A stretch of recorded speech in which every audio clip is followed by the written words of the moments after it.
నమస్తే, మీ పేరన్నా? శ్రీనివాసరావు. ఏం చేస్తారు? వ్యవసాయం చేస్తారు. ఏంటి అసలు ఈ రోజున ఎలా ఉంది? అసలు అమరావతి పరిస్థితి ఎలా ఉంది? ఈ రోజున 15 బ్యాంకులు శంకుస్థాపన జరుగుతూ ఉంది. దానికి కూడా శంకుస్థాపన చేయడానికి central finance minister Nirmala Sitharaman గారు రావటం, ఒక అమరావతి వాసిగా మీరు ఎలా ఫీల్ అవుతారో ఆవిడని తీసుకొచ్చి ఇక్కడ శంకుస్థాపన చేయటం? ఇది డబుల్ ఇంజన్ సర్కార్ లాగా ఫీల్ అవుతున్నామండి. ఎందుకంటే ఇది కేంద్ర గవర్నమెంట్ తోటి సహకారంతో జరిగితే ఏ విధంగా డెవలప్మెంట్ జరుగుద్ది అనేది కూడా మనం ఇవాళ చూస్తున్నాం కళ్ళకట్టినట్టుగా. ఇన్ని బ్యాంకులు ఒక దగ్గర రావడం ఒక గొప్ప విషయం ముఖ్యంగా. ఎందుకంటే ఇలా అన్ని వ్యవస్థలను కూడా చంద్రబాబు గారు దానికి డివైడ్ చేశాడు. టూరిజానికి ఒక ప్లేస్ అని, ఎడ్యుకేషన్కి ఒక ప్లేస్ అని, ఫైనాన్స్కి ఒక ప్లేస్ అని, అట్లా దానికి డివైడ్ చేసి ఒక ప్లాన్డ్ సిటీగా తయారవుతుంది. కానీ ఇంకొక 10 సంవత్సరాల తర్వాత ఇది ఎంత బ్రహ్మాండంగా డెవలప్ అయింది అనేది అప్పుడు మనం కళ్ళతో చూడలేం. ఆ స్థాయికి ఎదుగుద్ది అమరావతి అనేది అనే ఉద్దేశంతో ఇవాళ వచ్చిన బ్యాంకింగ్లు కానీ అన్నీ ఒక కాంపౌండ్ వాళ్ళు రావడం కూడా ఒక మంచి సుపరిణామం. మంచిగా చేస్తున్నాడు, ఆయన కూడా కష్టపడుతున్నాడు. ఈ వయసులో కూడా రెత్తిరిపగలు కష్టపడుతున్నాడు ఇతను. ఇప్పుడు మనం ఒక సంవత్సరంలోనే ఈ CRDA బిల్డింగ్ కానీ, తర్వాత ఈ అమరావతి 1, 2, 3, 4, 5 దాకా బ్లాక్లు ఇవ్వటం కానీ ఎంత ఫాస్ట్గా జరిగినాయో మనం చూసాం. డ్రైన్లు ఎంత ఫాస్ట్గా జరుగుతున్నాయో చూస్తున్నాం, రోడ్లు ఎంత ఫాస్ట్గా జరుగుతుందో చూస్తున్నాం. కానీ వాటితో పాటు ప్లాట్లు కూడా ఇవ్వడానికి రెడీ అవుతున్నారు. కానీ ఏంటంటే ఒకే రోజులో అయిపోవాలనుకోవటం కూడా అది అవ్వదు. నిదానంగా ఒకదాని తర్వాత ఒకటి చేసుకుంటూ వస్తున్నారు. కానీ ఇంకా ఏ మనిషి అయినా సరే కడుపుకి ఎంత పట్టిద్దో అంతే తినగలుగుతాం, కానీ ఎక్స్ట్రా తినలేం కదా. ఆయన కూడా ఎంతవరకు పని చేయగలుగుతాడో అంతవరకు పని చేయగలుగుతాడు, కానీ ఎక్స్ట్రా మనం ఎక్స్పెక్ట్ చేసినంత పని చేయడం కష్టం కాబట్టి అయినా ఉన్నంతలో బ్రహ్మాండంగా పనిచేస్తున్నాడు. అంతలాంటి చీఫ్ మినిస్టర్ దొరకడం కూడా మన అదృష్టం అనుకోవాలి.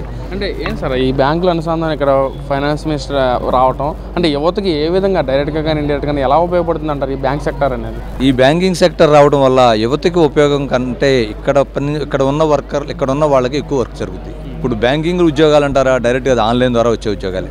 అవి డైరెక్ట్గా ఎవరైతే కనుక వీళ్ళు కంపెనీల ద్వారా అప్రోచ్ అవుతారో, ఎవరైతే రిటర్న్ టెస్ట్ రాస్తారో ఆ ఉద్యోగాలు వస్తాయి. కానీ అవి ఈ రైతులకు వస్తాయని మనం ఎక్స్పెక్ట్ చేయడం కాదు. కానీ ఇక్కడ ఉన్నటువంటి ఎవరైతే భూములు లేని రైతులు అంటే వాళ్ళు వెళ్ళరు. భూములు లేని వాళ్ళు ఉన్నారు కదా, భూములు లేని వాళ్ళు ఉన్నారు కదా, కింద స్థాయిలో వాళ్ళు, ఆ SC, ST, BCలకి ఇది చాలా అడ్వాంటేజ్. ఎందుకంటే వాళ్ళకి ఏదో ఒక ఉపాధి దొరికింది ఇక్కడ. లిఫ్ట్ ఆపరేటర్లుగా కానీ, లోపల వర్క్ చేసేవాళ్ళుగా కానీ, స్వీపర్లుగా కానీ, క్లీనింగ్ చేసేవాళ్ళు కానీ, టీ పెట్టేవాళ్ళు కానీ, భోజనం వండేవాళ్ళు కానీ, సప్లయర్స్ కానీ, ఎన్ని బ్యాంకులు వచ్చినప్పుడు 15-20 బ్యాంకులు వస్తున్నాయి. ఇన్సూరెన్స్ కంపెనీ తర్వాత ఇక్కడ ఉన్నటువంటి రైతులు వీళ్ళకి లాభం ఎలా జరిగిద్దంటే దీనివల్ల ఫ్లాట్లకు కానీ అన్నిటికీ డిమాండ్ వస్తుంది. ఎంప్లాయీస్ కూడా అప్పుడు ఎక్కడికి పోవాలి, విజయవాడ అయితే వెళ్ళలేరు, ఇక్కడే ఏదన్నా ఇల్లు తీసుకుంటారు, ఇక్కడే తర్వాత సైట్లు కొనుక్కుంటారు, ఇక్కడ ఇల్లు కట్టుకుంటారు. ఓన్గా ఉండాలనే ఉద్దేశం ఉన్న వాళ్ళందరూ ఏడే ఉంటారు. అలా పరిపాలన ఎలా ఉంది సార్? అసలు చంద్రబాబు పరిపాలన ఎలా ఉంది? పరిపాలన మాత్రం బాగుందండి. ఎందుకంటే అతనితో పోల్చుకుంటే 100 రెట్లు బాగుంది. కానీ లోటుపాట్లు ఉన్నాయి. లోటుపాట్లు లేవని మనం అనడానికి లేదు, ఉంటాయి. కానీ ఏంటంటే వాళ్ళ రైతు కొంచెం ఇబ్బంది పడుతున్నాడు. రూరల్ ఏరియాలో మొక్కజొన్న కానీ పత్తి వల్ల కానీ నష్టపోతున్నాడు. అలాంటివి కొన్ని ఉన్నాయి. అయినంత మాత్రాన అదే కాదు కదా మెయిన్. 100 సమస్యలు తీసుకుంటే మనం 60-70 సమస్యలు పరిష్కరించగలిగితే గొప్ప. 100 సమస్యలు పరిష్కరించాలంటే ఏ మనిషి వల్ల కూడా కాదు. కానీ అతనికి ఏంటంటే మేజర్గా టైం బాండ్ దొరకట్లేదు. ప్రతిదీ కూడా ఆయన మీదే పెడుతున్నారు.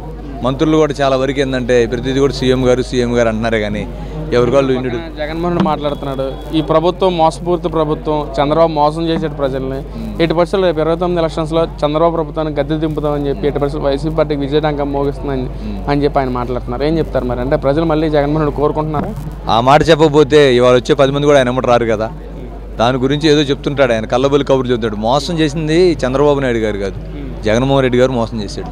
ఎలా మోసం చేశాడు? 19లో ఇదే రాజధాని ఉంటుందని చెప్పాడు. మళ్ళీ ఈ రాజధాని ఉంచాడా? అది మోసం చేసినట్టు కాదా? మళ్ళీ 25 లక్షల రూపాయలు ఆరోగ్యశ్రీ మీకు ఏ ఆరోగ్యానికి ఫ్రీ అన్నాడు, ఇచ్చాడా? అది మోసం కదా. తర్వాత రాంగులను 3000 పెన్షన్ ఇస్తానన్నాడు, ఇచ్చాడా? అది మోసం కదా. చంద్రబాబు గారు రాంగులను 4000 అన్నాడు, 4000 ఇస్తున్నాడు.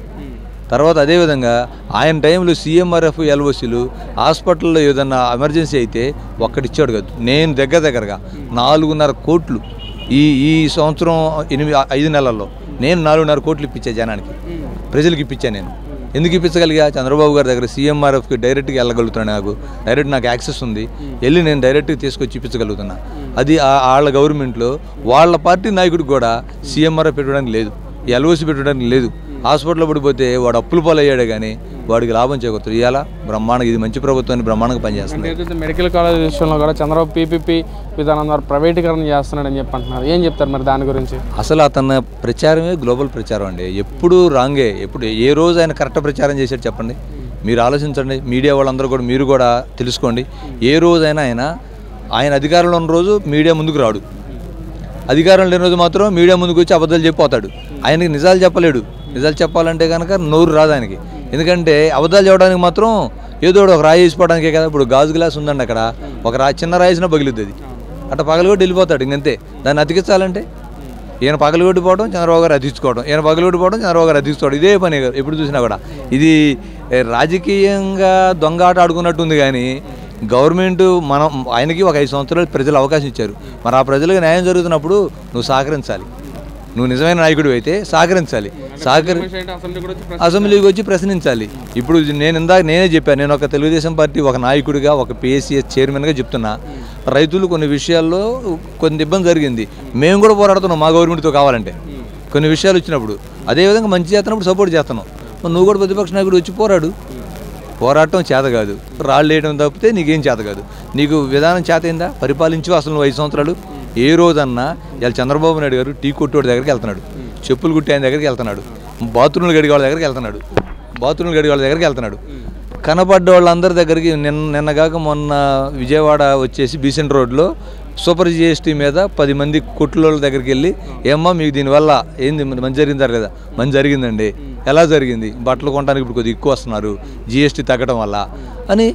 జగన్మోహన్ రెడ్డి గారు ప్రజలు తిరిగాడు కదా. ఎక్కడ తిరిగాడండి? పరదాలు కట్టుకొని వచ్చాడు, చెట్లు నరుక్కుంటూ వచ్చాడు. చెట్లు నరికి పరదాలు కట్టేవాళ్ళు. పరదాలు చాటుని తిరగడం తప్పితే ఒక ప్రజా ముఖ్యమంత్రిలాగా యాడొచ్చాడు? రాలా. ఇవాళ తిరుగుతున్నాడు. ఇవాళ చెప్పులు మొత్తం కనపడుతున్నాయి మనిషికి. ఆ రోజు మనిషే కనపడేవాడు కాదు. ఇప్పుడు కూడా ఎలా ఉంది? ఎక్కడన్నా శవాలు కనబడితే మాత్రం పరిగెడుతున్నాడు. ఏదన్నా బస్సు యాక్సిడెంట్ అయిందనుకోండి, పరిగెత్తుకుంటూ పోతున్నాడు, ఏదేదో జరిగిపోయిందని. ఏమండి, అట్లా నిజంగా నువ్వు ప్రజలకి ఉపయోగపడే పని ఏదైనా చేద్దాం అనుకుంటే పోరాడు. ప్రజల సమస్యలు ఎప్పుడూ ఉంటాయండి.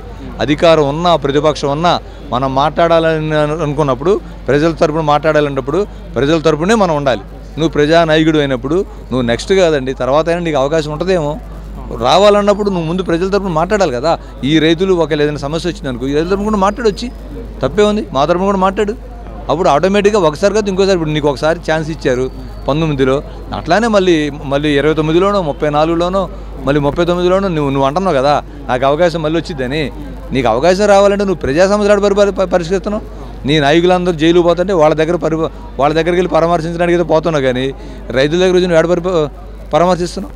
నువ్వు కామన్ మ్యాన్ నష్టపోయే దగ్గర ఎక్కడ అంటున్నావు? నీకు ఎక్కడ మాట తప్పితే చంద్రబాబు నాయుడు ఏం మోసం చేశాడు? ఇవాళ చెప్పిందంటూ ఫ్రీ బస్ అన్నాడు, ఇచ్చాడు. 4000 పెన్షన్ ఇస్తానన్నాడు, ఇచ్చాడు.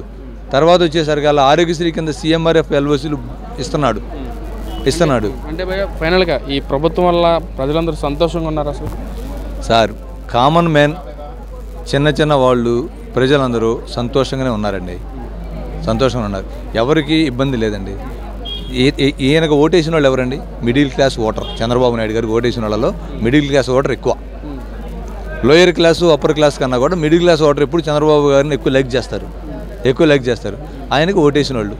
దానివల్ల వాళ్ళందరూ సంతోషంగానే ఉన్నారు. ఉంటాయి, లోటుపాటు లేకుండా ఉండవు, కానీ అదే సమస్య కాదు కదా అది. అందుకని బాగా జరుగుతుందండి, బాగా పరిపాలన జరుగుతుంది.